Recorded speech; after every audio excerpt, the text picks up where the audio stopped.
you. Wow, we miss you. I miss my mama. Oh, you miss Mama? This little boy's mother is missing. Come here. He's now being raised by his aunt. Turo mo After kami, his Mama. mother left home 6 months ago for her first steady job in years, or so she thought. It's really bit tough, especially this past 2 months. Rose tells us that her sister never made it to Taiwan, where she was promised work as a customer service agent. Instead, she was trafficked to Myanmar and forced to run online scams. And what does she say about her experience there? When she able to message me, she always mentioned that she want to die there. So I always mention to her that please don't do that. Rose's sister is one of thousands trapped in the multi-billion-dollar scam industry, fueled by corruption and built on human suffering. Run by Chinese crime networks, these scam compounds thrive in Cambodia and war-torn Myanmar. But our investigation led us to the Philippines, a key link in this global criminal industry, and where traffickers recruit the very victims forced to keep these scams running. When did your family members go missing? November 19, 2024.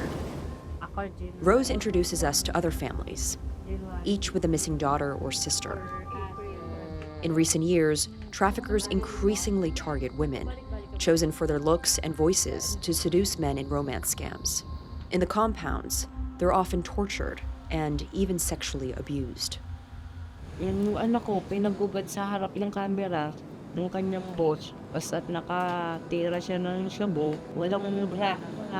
All around talaga. Kakahiya, nahihiya siya.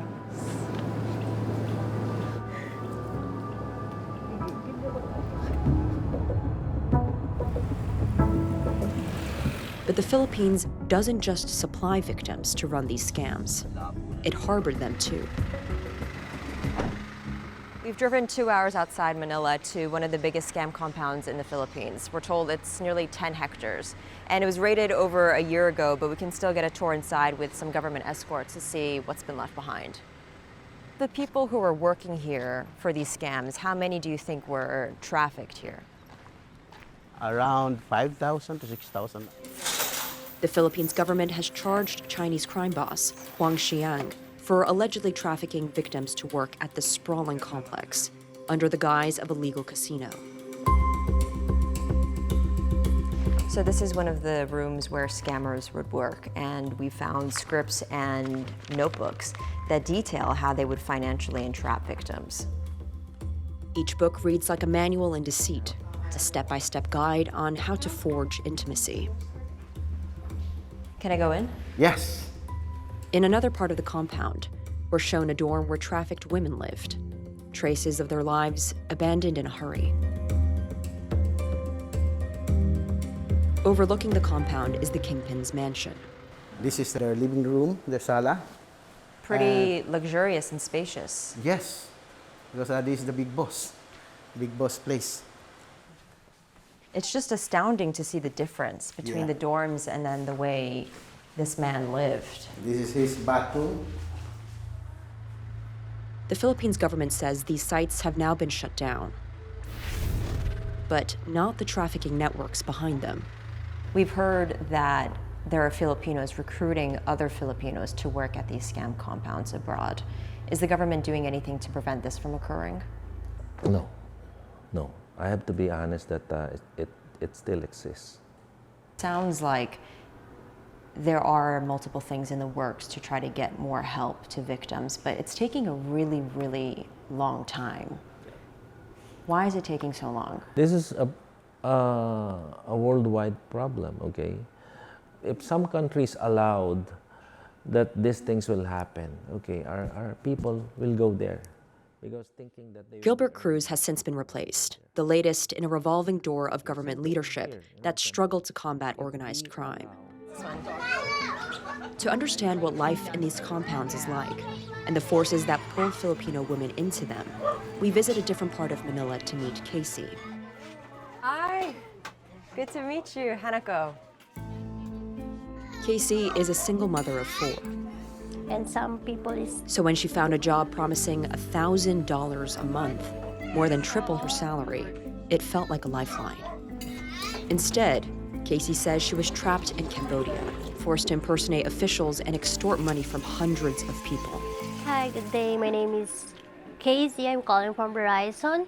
May I speak to Mr. John? You still remember it? I'm not doing. I just. Hello. Because I don't want. In these compounds, refusing to work can mean torture. But Casey fought back, literally, beating the woman who trafficked her.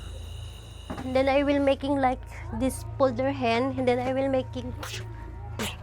And then make it, because I will tell her, anong ginawa ko masama sa'yo? Pilipino ka, pero binenta mo kami para sa pera? It's pretty brave what you did. Yes, but deep inside I'm scared because maybe that one is my last day. Casey talked about how so many Filipinos like herself get trapped into working at these scam compounds.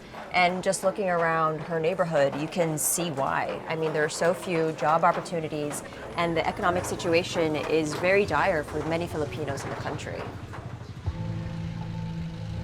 Overseas workers are the backbone of some Filipino families and of the economy. The money they send home makes up over 8% of the country's GDP. In this context, also women are particularly vulnerable because indeed many of the Filipino workers abroad are women. Single mothers, like Casey and Rose's sister, are prime targets for traffickers. You're to buy job postings on social media that promise a one-way ticket out of poverty. For years, law enforcement and governments have failed to keep up with the industry, outpaced at every turn by professional criminals and their ability to exploit new technology. The phenomenon is extremely at the edge, at the front of the technological advance. So they're using AI to change the image of the faces of the people, to use different models. These models are crucial to the scam industry, and as business grows more organized and professional, some even post audition tapes on social media, I have work experience in AI model. hoping to make deception a full-time job. I stand 5'6" in height. My current weight is 52 kilos. I'm a fast learner and I can work under pressure. CNN obtained one model's contract that spells out their duties clearly. They have to look attractive and wealthy enough to fool rich victims. Since they often target several people at once, they use AI face filters to become whoever the scammers need them to be. To see just how convincing the technology is, I try one myself. Wow, there is a lot to choose from. There are some celebrities, some that look like real people, and then some that clearly look like they were generated by AI.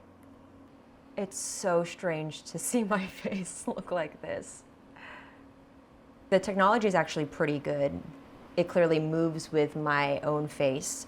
So you can see why someone who is FaceTiming someone, video calling someone on the other side of the world might be easily deceived. Weeks after we spoke to Rose, her sister was rescued from Myanmar, one of thousands of Filipino women finally making it home, like Casey. How are you doing now that you're back in the Philippines? It's very hard, but I'm happy because I'm with my kids already. I'm safe, I'm alive, I'm not died. For Casey, home is a return to her family's warmth and to the same unforgiving life that first sent her looking for a way out. Hanako Montgomery, CNN, Manila, Philippines.